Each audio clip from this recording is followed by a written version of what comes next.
बहुत अरसा पहले किर्गिस्तान के पहाड़ों में हरियाली से लहलहाते चारागाहों और बुलंद व बाला चोटियों के दरमियान एक जगह पर आयगुल नाम की एक बूढ़ी औरत रहा करती थी। उसके बरसों ने उसे कमजोरी के बजाय दानाई अता की थी, और हालांकि बढ़ापे की वजह से उसकी कमर कुछ झुक गई थी, उसका जहन वक्त की दस्तरस से महफूज रहा। वह एक ऐसी औरत थी जिसने बहुत कुछ देखा था, जो मुश्किलात और खुशियों से गुजरी थी, और जिसने सबसे बढ़कर यह सीखा था कि अकल अक्सर ताकत से ज्यादा असर रखती है। आयगुल एक छोटे से गांव के किनारे एक झोपड़ी में अकेली रहती थी, जहां गर्मियों में हवा में जंगली फूलों की खुशबू घुली होती थी और सर्दियों में बर्फ की ठंडक का एहसास। हालांकि अब उसका कोई खानदान बाकी न था, गांव वाले उसका बहुत एहतराम करते थे, क्योंकि वह सिर्फ मेहरबान ही नहीं बल्कि अक्लमंद भी थी। बहुत से लोग उससे मशवरा लेने आते थे, चाहे वह जड़ी बूटियों से किसी बीमारी का इलाज हो या पड़ोसियों के दरमियान झगड़े का फैसला। उसके पास हमेशा कोई न कोई जवाब मौजूद होता था, मसला हल करने का कोई चालाक तरीका, जो न तो तशद्दुद पर मबनी होता और न ही जुल्म पर।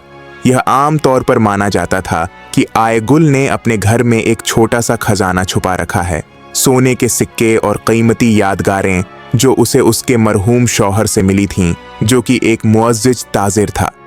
हालांकि उसने कभी दौलत की नुमाइश नहीं की थी, मगर उसके बारे में कानाफूसियां गांव से कहीं दूर तक फैल गई थीं। आखिरकार यह खबर 3 चोरों बाकित, मेदर और तंच तक पहुंच गई, जो मेहनत की कदर नहीं करते थे और दूसरों से छीन कर जीने के आदी थे। एक सर्द खिजां की रात, जब चांद बादलों की चादर के पीछे छुपा हुआ था, यह तीनों चोर आयगुल की झोंपड़ी की तरफ चल पड़े, यह यकीन करते हुए कि एक बूढ़ी औरत को लूटना उनकी जिंदगी का सबसे आसान जुर्म होगा।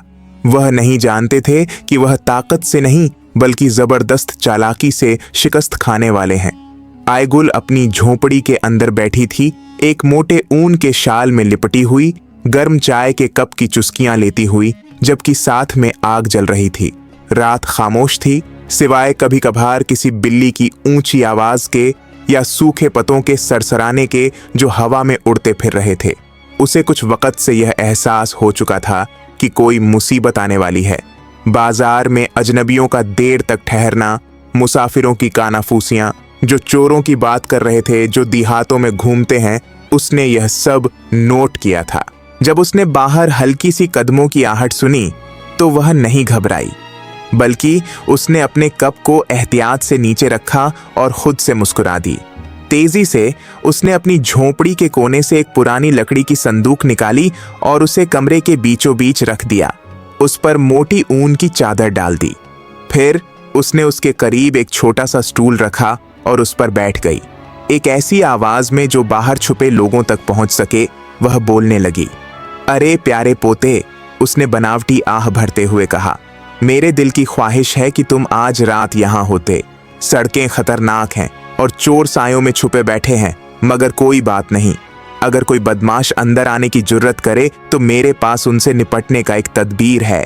बाहर तीनों चोर दबे पांव छुप कर बैठे हुए थे, बड़ी तवज्जो से उसकी बात सुन रहे थे। क्या उसे पता चल गया है? मेदर ने सरगोशी की। बकवास है, बाकित ने मजाक उड़ाया।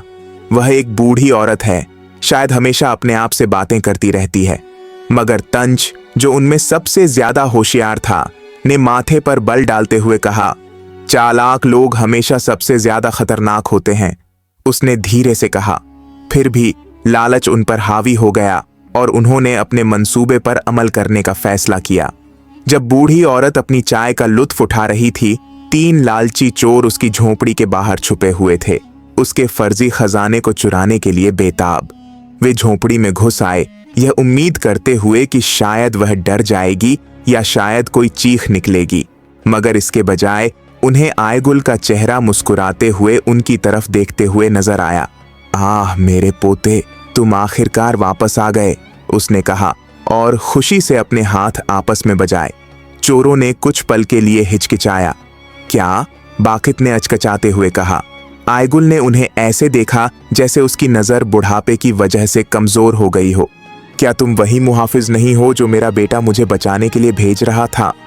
उसने उनके चेहरों को गहराई से देखते हुए कहा, यकीनन वह तुम्हें ही भेजेगा, यह जानते हुए कि मैं इस बड़ी और खतरनाक दुनिया में अकेली हूं।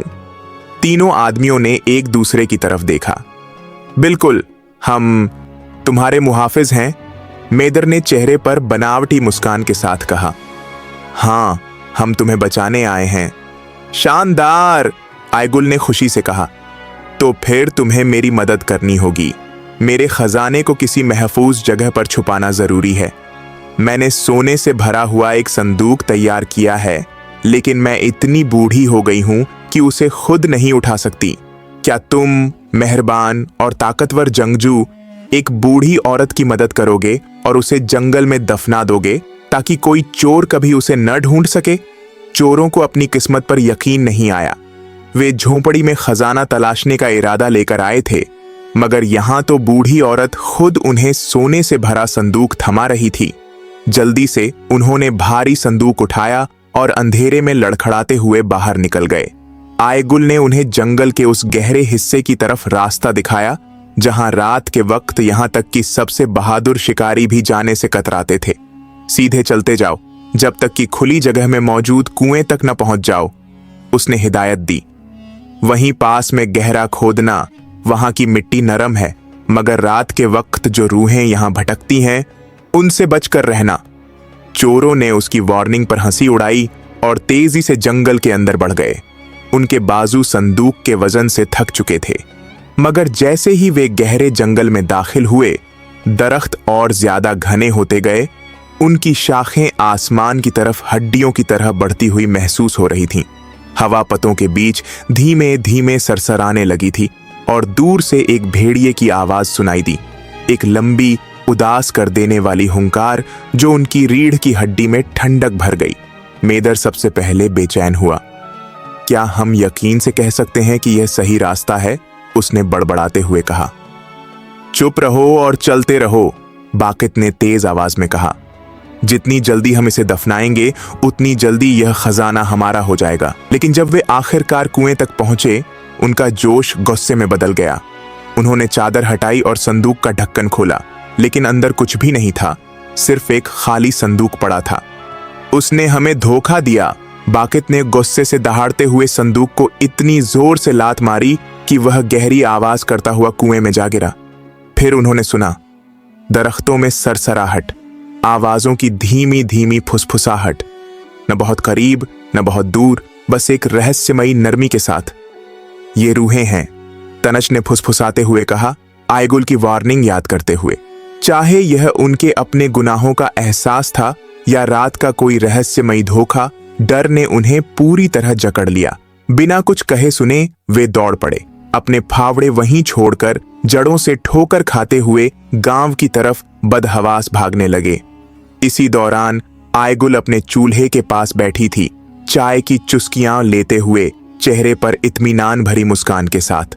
सुबह होते ही गांव भर में चोरों की रुसवाई की खबर फैल गई। जब वे गांव में दाखिल हुए, मिट्टी और खरोंचों से लथपथ, तो लोग उनके हाल पर हंसने और मजाक उड़ाने के लिए जमा हो गए। एक बूढ़ी औरत ने तुम लोगों को हरा दिया, किसी ने चिल्लाते हुए कहा। शायद अब वह तुम्हें अपना नौकर रख ले, किसी और ने ताना मारा। शर्म से उनके चेहरे झुक गए। अपनी रुसवाई का सामना करने की हिम्मत न जुटा सके और तीनों चोर उसी दिन गांव छोड़कर हमेशा के लिए चले गए। आने वाले सालों में आयगुल एक किस्सा बन गई। माँ बाप अपने बच्चों को उसकी कहानी सुनाते, याद दिलाते हुए कि ताकत और लालच कभी भी अक्ल और चालाकी पर फतह हासिल नहीं कर सकते। और इस तरह वह चालाक बूढ़ी औरत, जिसने 3 शातिर चोरों को बगैर एक उंगली उठाए मात दी थी, अपनी बाकी जिंदगी सुकून और खुशी के साथ बिताती रही। उसकी हंसी धूप की तरह चमकती थी और उसका दिमाग पहले से कहीं ज्यादा तेज हो चुका था। रहस्यमयी अंधेरे में खोए हुए चोरों ने दरख्तों के बीच से आती अनदेखी रूहों की सरसराहट से डरकर अफरा तफरी मचा दी थी और उनकी लालच अब डर में बदल चुकी थी। गांव में हंसी की गूंज के साथ चोर शर्मिंदगी के साथ वापस लौटे और हमेशा के लिए उस चालाक बूढ़ी औरत के हाथों बेवकूफ बने रह गए। दोस्तों, अगर आपको हमारी ये वीडियो पसंद आई हो तो इसे लाइक कर दें और व्हाट्सएप पर अपने दोस्तों के साथ शेयर करें। चैनल को सब्सक्राइब करना मत भूलिए।